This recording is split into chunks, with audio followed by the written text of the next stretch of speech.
एक गांव था। उस गांव का नाम चूहा नगर था। उस गांव में सिर्फ चूहे की टोली रहती थी। वहां कोई अन्य जीव नहीं रहते थे। चूहा नगर में एक समन नाम का चूहा था। उस चूहे को अपने ऊपर बहुत घमंड था। लेकिन असल में तो ऐसा था कि उसमें कोई घमंड करने लायक था। घमंडी होने के साथ साथ इतना अंधा हो गया था कि अपने अंदर के जानवर को पहचान।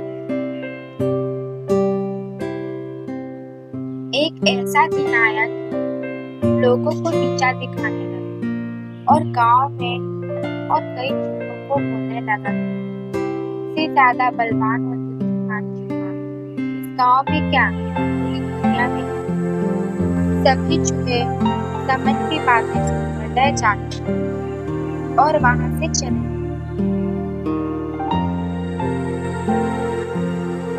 फिर एक दिन समन गांव में टहलने के लिए निकलता है। समन को गांव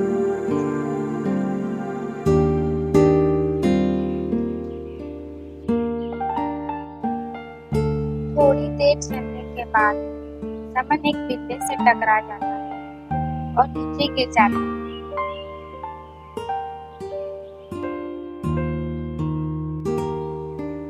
वो बिल्ला बोलता, तुम कहाँ जा रहे हो? तुमसे मतलब मेरा रास्ता छोड़ो, वरना मुझसे बुरा कोई नहीं।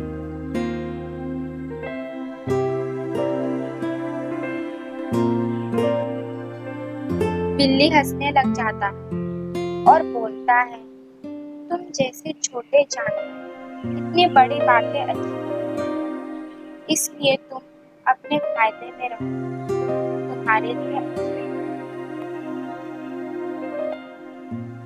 मुझे क्या करना है ये तुम मत सिखाओ, मुझे क्या करना चाहिए और क्या नहीं।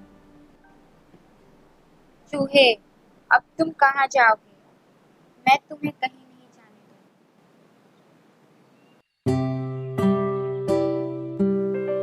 मैं भी देखता हूँ तुम मुझे कैसे जाने दोगे।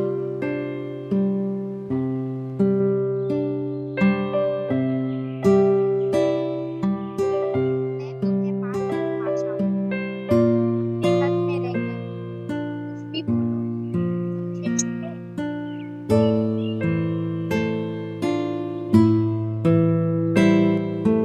तुम मुझे धमकी नहीं दे सकते, समझे ना समझ में?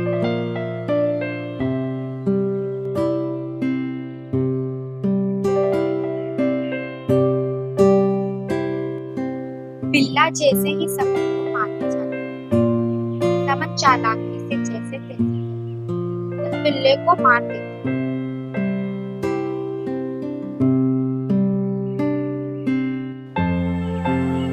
वहीं दूसरी तरफ पड़ोस गांव बिल्ले नदिया गांव था। जिस तरह चूहा नगर में छोटे लोग इसी तरह बिल्ली नगर में सभी बिल्लियां ही रहती हैं। समन के हाथों भरे बिल्ले की खबर कोई बिल्ली नगरी के प्रधान को जाकर बोल दे।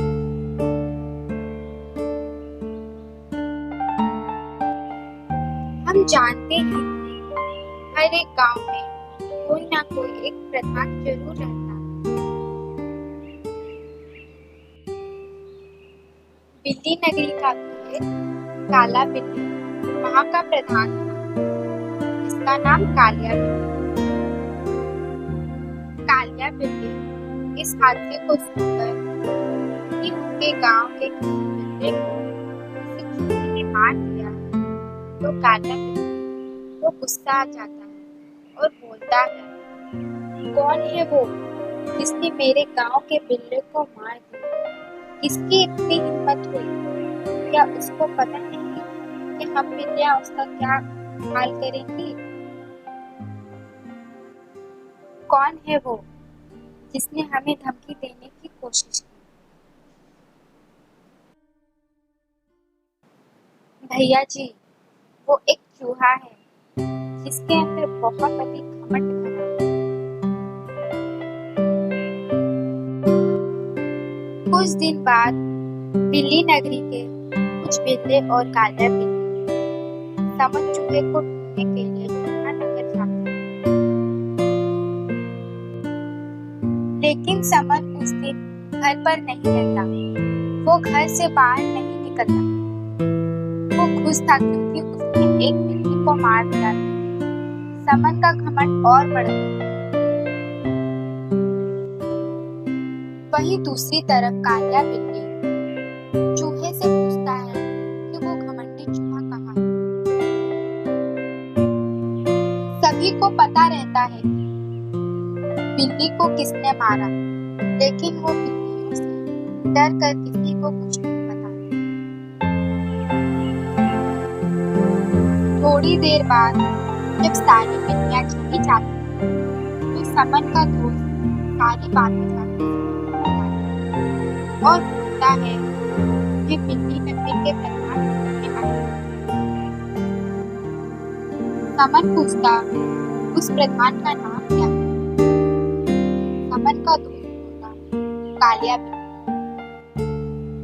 समन दूसरे दिन बिल्ली नगरी चले जाता है और बोलता है मैं आ गया, क्या तुम मुझे ढूंढ रहे थे? कालिया बिल्ली बोला तुम्हारी हिम्मत कैसे हुई हमारे गांव के बिल्ली को मारने? क्या तुम हमें धमकी दे रहे हो?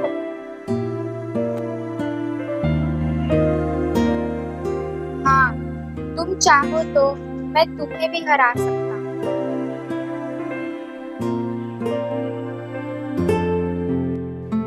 देखते हैं कौन सबसे शक्तिशाली।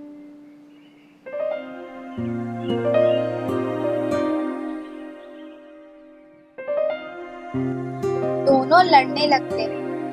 कालिया बिल्ली समन बहुत मारता है। कालिया बिल्ली समन को इतना मारता है कि समन की मौत हो जाती है।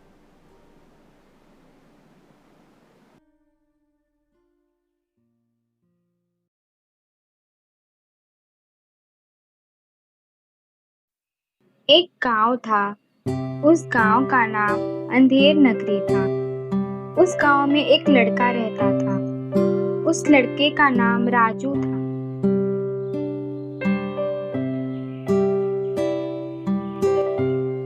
राजू पढ़ने लिखने में बहुत अच्छा था। राजू से सभी गांव वाले भी बहुत प्यार करते थे और राजू कई दिनों से काम की तलाश में दूर दूर तक जाता था, लेकिन उसे उसके लायक कोई काम नहीं मिलता था। राजू हमेशा परेशान रहता था क्योंकि उसके इतने ज्यादा पढ़े लिखने होने के बाद भी उसे कोई काम नहीं मिल रही थी।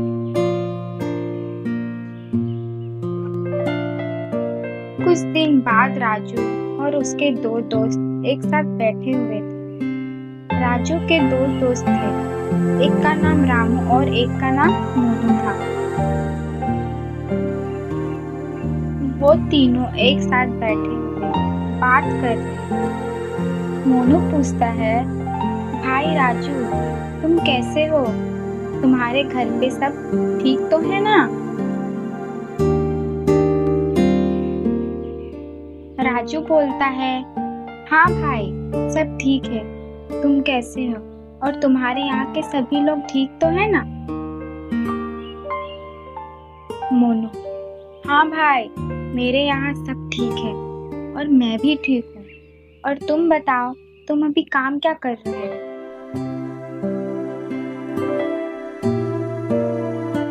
राजू भाई मैंने अभी बीए का परीक्षा दिया है। मैं सोच रहा हूँ परीक्षा फल निकलने के बाद में कुछ काम करूँ। मोनू उसकी बातें सुनकर बिल्कुल खुश नहीं रहता है और मोनू बहुत लालची भी था। मोनू बोलता है भाई राजू तुम्हें एक बात पता है? क्या भाई? तुम बताओ, हम जानने के लिए उत्सुक है तुम्हारी बात को। मोनू बोलता हमारे पड़ोसी गांव में एक जादुई कुआं है जो सभी लोगों की कोई भी 3 इच्छा को पूरी करता है। रामू बोलता, क्या भाई, तुम कैसा मजाक कर रहे हो? असल जिंदगी में तो ऐसा कुछ होता ही नहीं है। ये सारी बातें बकवास है। तुम भी क्या बच्चों जैसी बातें कर रहे हो? राजू भी बोलता, हाँ रामू, तुमने सही कहा। ये सारी बातें तो कहानियों में ही होती हैं। मोनू बोलता, अगर तुम दोनों को मेरी बातों पर भरोसा नहीं है तो तुम दोनों मेरे साथ चल के देख सकते हो। लेकिन उस कुआं तक पहुंचने वाले रास्ते में बहुत सी अड़चनें हैं। सुनने में ये भी आया है कि उस रास्ते में एक नागिन भी रहती है। मोनू के दोस्त हंसने लगते हैं और बोलते हैं, क्या भाई मोनू, तुम बेफालतू की बातें कर रहे हो। ये सारी चीजें तो असल जिंदगी में होती ही नहीं है। अगर तुम दोनों को मुझ पर भरोसा नहीं है तो तुम मेरे साथ चलो, तब दोनों को असलियत का पता चलेगा।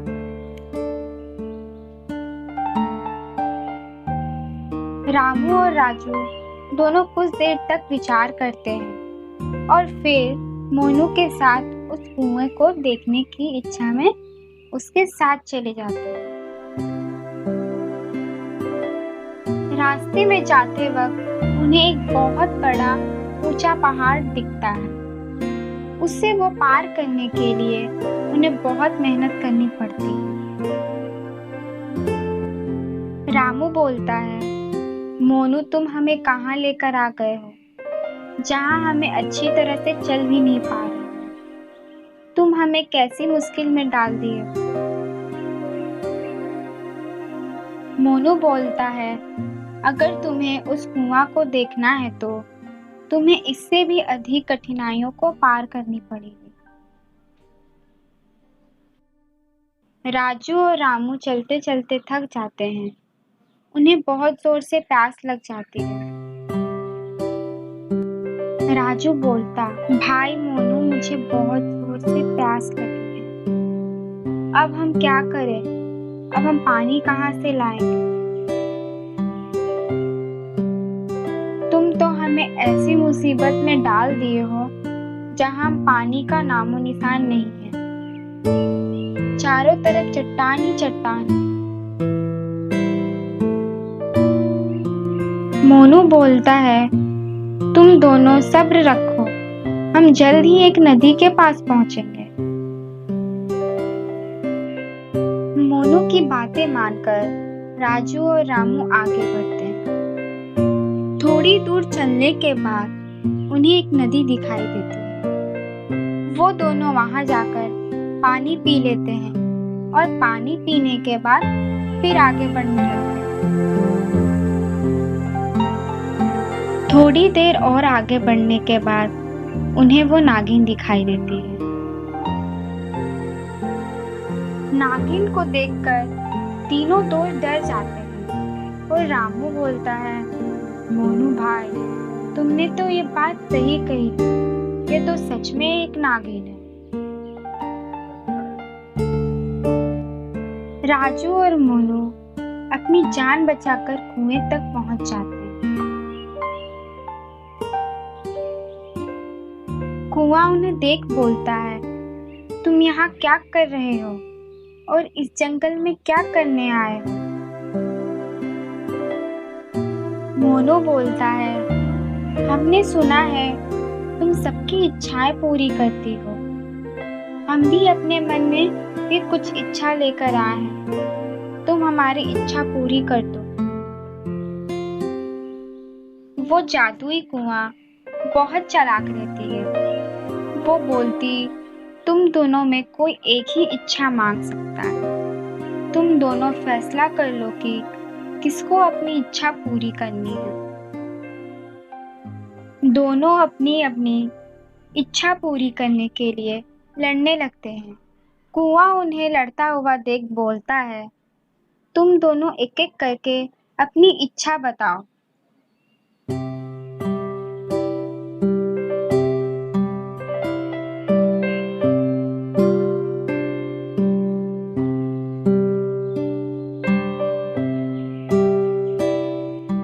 मोनू पहले अपनी इच्छा बोलता है कि मैं अपने गांव का सबसे धनी व्यक्ति बन जाऊं। जादुई कुआं बोलता है, तथास्तु, तुम्हारी इच्छा पूरी हो।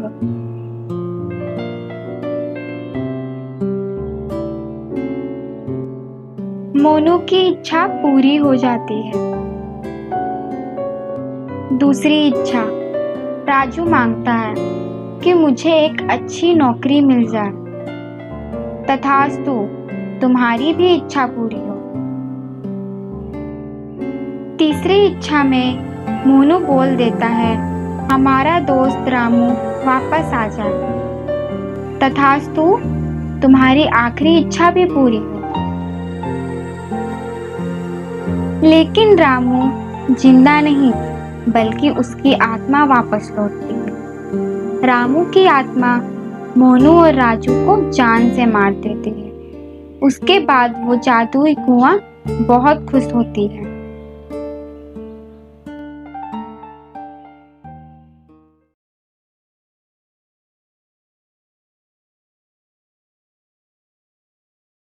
तुझे यकीन नहीं होगा मोनल कि हमारे ऑफिस में कितनी शानदार पार्टी हुई। मजा आ गया। हम लोगों ने बहुत एंजॉय किया। मोनल की लगभग सभी सहेलियां ऑफिस में काम करती थी और उनकी सहेलियां अपने ऑफिस के बारे में बड़े-बड़े पुल बांधती थी। सुनिए जी, मैं नौकरी करना चाहती हूँ।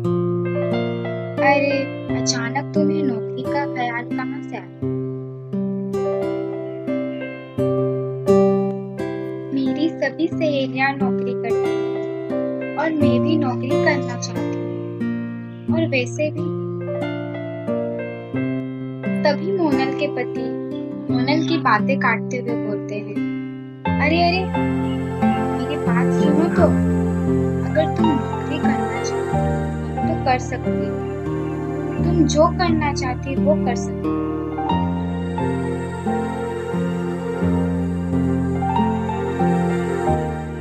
आप ना दुनिया के सबसे अच्छे पति,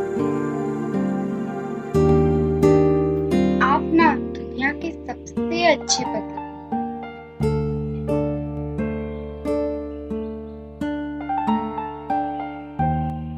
सुबह होते ही मोनल काम के तलाश में निकलती। पहले वो एक ऑफिस में पहुंचती।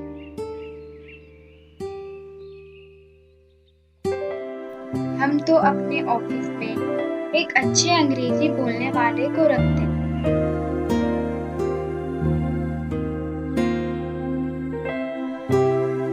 दूसरी ऑफिस, हम तो एक इंजीनियर को ही काम दे सकते हैं।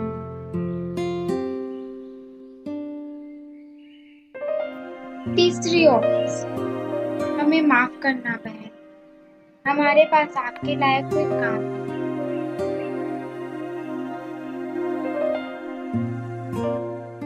एक एक करके मोनल को सभी जगह से रिजेक्ट कर दिया जाता है।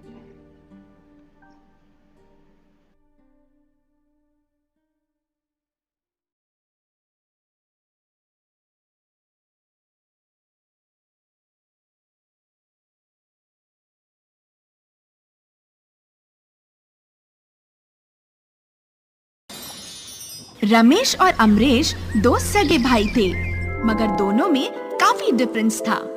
रमेश जहाँ एकदम गोरा और चालाक था, वहीं अमरेश एकदम काला कलूटा और भोला भाला था। उसके कालेपन को लेकर रमेश हमेशा उसका मजाक उड़ाया करता था। बड़ा होने पर जब उनकी शादी हो गई, तो रमेश को बीवी भी ऐसी मिली जो रमेश के घमंड को दुगना कर गई। उसकी बीवी उससे भी ज्यादा चालाक थी। उसने रमेश के कान भर भर के अमरेश के हिस्से की भी जायदाद हड़प ली खुद ने 2 स्टोरी का बंगलो बनवा लिया और बेचारे अमरेश को रहने के लिए एक छोटा सा झोपड़ा दे दिया। भोला भाला अमरेश अपनी बीवी के साथ उस झोपड़े में ही खुश रहने की कोशिश करने लगा, पर उसकी बीवी उसे खुश नहीं रहने देती। जब तब ताना मार मार के उसे अंदर ही अंदर तोड़ती रहती। एक दिन परेशान होकर वो जंगल में दूर, बहुत दूर चला गया। रात भर जंगल में ही बिताने के बाद जब सवेरे उठा तो सामने बहती हुई जादुई नदी में जाकर उसने मुंह धोते हुए मन ही मन कहा, काश मैं भी अपने भाई की तरह गोरा होता।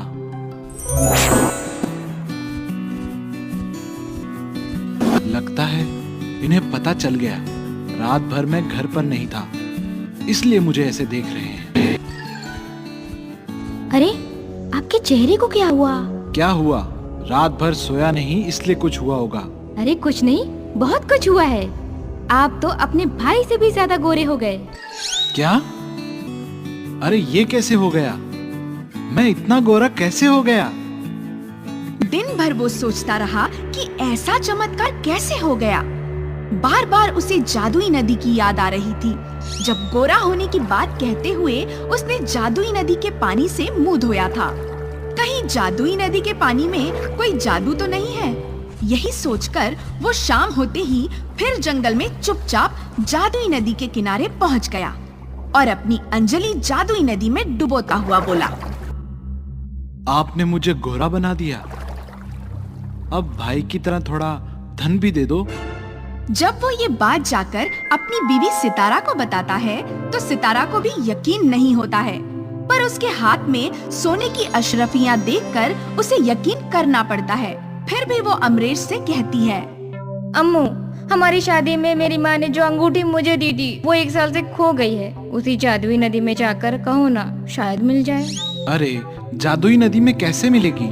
हम कभी वहाँ गए ही नहीं जो जादुई नदी में खो गई हो। तुम जाओ तो सही। और बीवी की बात सुनकर वो वापस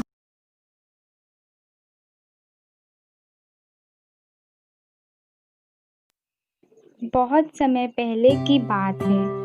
शक्ति नगर के लोग बहुत खुशी खुशी रहते थे। उसी गांव में एक जादुई पेड़ था। पेड़ के पत्ते सोने के और फल हीरे जवाहरात से जड़े हुए थे। गांव के सारे लोग उसे देखकर बहुत खुश रहते थे। जब भी कोई मनुष्य या गांव वाला उस पेड़ के पास धन की इच्छा लेकर आता, वो पेड़ उसे एक हीरे जवाहरात दे देता।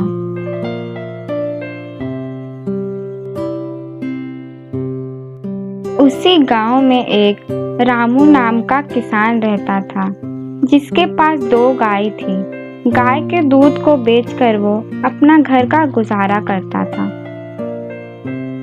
एक दिन रामू सुबह उठकर अपनी गाय को चारा देने जाता है और देखता है उसकी गाय जमीन पर गिरी पड़ी रहती है। हे भगवान, मेरे गाय को किसकी नजर लग गई? इस गाय से ही तो मेरा घर चलता था, अब मैं क्या करूं? रामू की पत्नी रामू के रोने की आवाज सुनकर बाहर आती है। अरे क्या हुआ हमारी गाय को? अब हमारी गाय नहीं रही। भगवान ही जाने अब हमारा घर का गुजारा कैसे होगा। मेरे पास उतने पैसे भी नहीं है कि मैं गाय खरीद सकूं। अच्छा, अब तुम रो मत। हमारे गांव में एक जादुई पेड़ है जिसमें हीरे जवाहरात लगे हुए हैं। हमें उसकी सहायता लेनी चाहिए, शायद वो हमारी कुछ सहायता कर दे।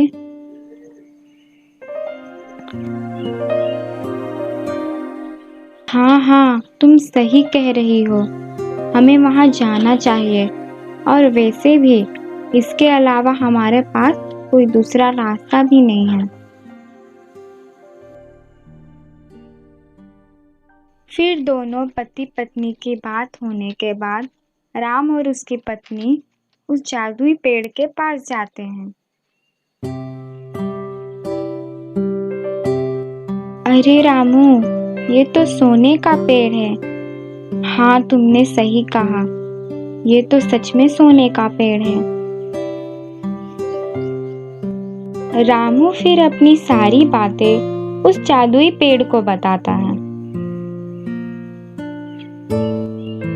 तुम परेशान मत हो रामू, मैं तुम्हारी मदद जरूर करूँगा।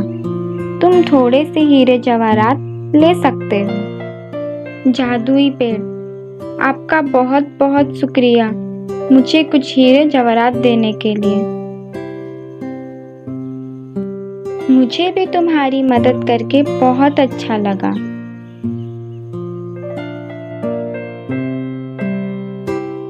रामू और रामू की पत्नी हीरे जवाहरात को देखकर बहुत खुश होते हैं और उस हीरे जवाहरात को लेकर अपने घर चले जाते हैं।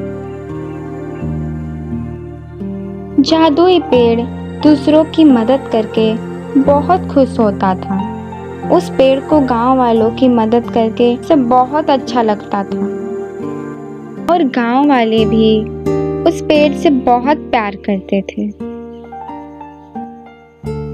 एक दिन दो दोस्त नदी के किनारे बैठकर बात कर रहे होते हैं। उसमें से एक दोस्त बोलता है, अगर हमारे गांव में जादुई पेड़ ना होता तो सोचो हमारे गांव का क्या होता।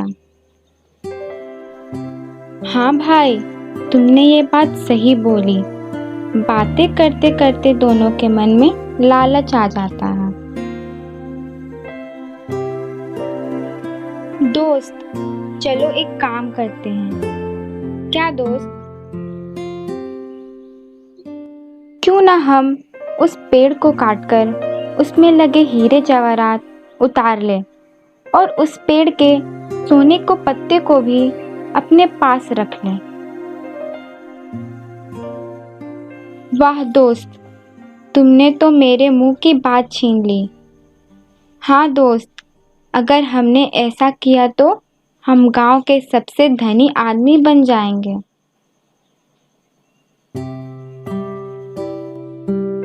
तब वो दोनों दोस्त उस पेड़ को काटने के लिए जाते हैं तो वो देखते हैं वहाँ कई लोग अपनी मदद के लिए उस पेड़ के पास आते ही रहते हैं। फिर वो दोनों दोस्त इंतजार करते रहते हैं कि कब वो लोग वहाँ से जाएंगे।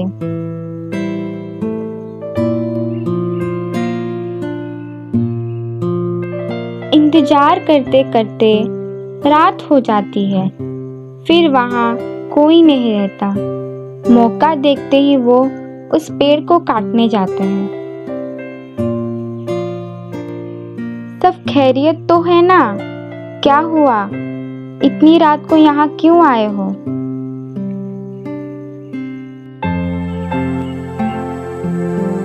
कुछ खैरियत नहीं है। खाने को ना खाना, पहनने को ना कपड़े और ना रहने को घर है।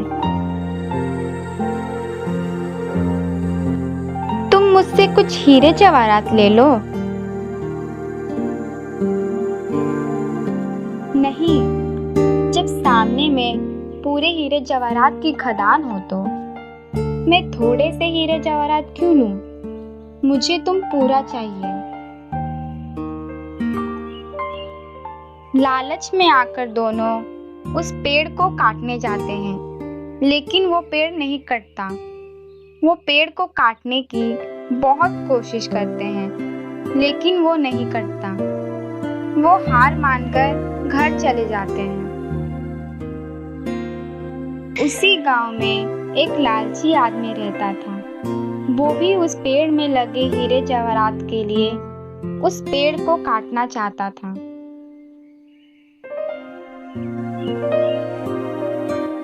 एक दिन वो वही दोनों दोस्त को पेड़ को काटने के लिए सुपारी देता है और बोलता है, अगर तुमने उस पेड़ को काट दिया तो मैं तुम्हें बहुत सारा धन दौलत दूंगा।